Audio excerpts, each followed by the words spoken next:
So hey guys, welcome back to our channel Artwar Story. তো guys, তোমরা সবাই কেমন আছো? আশা করি তোমরা সবাই খুব ভালো আছো, আর আমরা খুব ভালো আছি।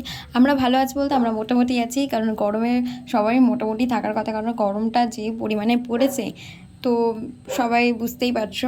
তো যাই হোক, এটা ছিল পয়লা বৈশাখের পরের দিনের ব্লগ। পরের দিন ছিল সোমবার, আমি গেছিলাম কলেজে আমার ক্লাস শেষ হয়ে গেছিলো, যেহেতু খুব গরম পড়ছিল। তো কলেজে তেমন একটা কোনো ক্লাসও হচ্ছে না। তো পাশ থেকে আমাদের জিমির আওয়াজ পেতে পারো, তোমাদেরকে একটা সময় আমাদের জিমির সাথে আলাপ করাবো। তো পাশ থেকে জিমির আওয়াজ পেতে পারো সব সময়। তো যাই হোক, এইটা ছিল পয়লা বৈশাখের পরের দিনের ব্লগ। তো আমরা ভাবলাম সেদিন থেকেই শুরু করি। পয়লা বৈশাখের রাতেও আমরা ব্লগ করেছি, মেলায় গেছিলাম। তো স্যার গেছিলেন, স্যারের একটা কাজে, আমার কলেজের সামনে একটা ব্যাংক আছে, ব্যাংকে ওখানে কাজ ছিল, তো স্যার গেছিলেন ওই কাজে।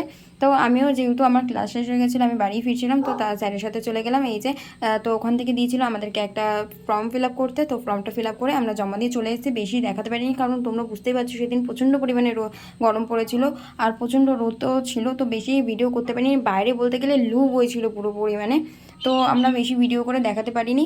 তো আমাদের পাশে থেকো, সাথে থেকো। দেখা হচ্ছে নেক্সট ভিডিওতে। রাতের ভিডিও অবশ্যই ফলো করে রেখো। Tata, bye bye. সাবস্ক্রাইব করতে ভুলো না কিন্তু।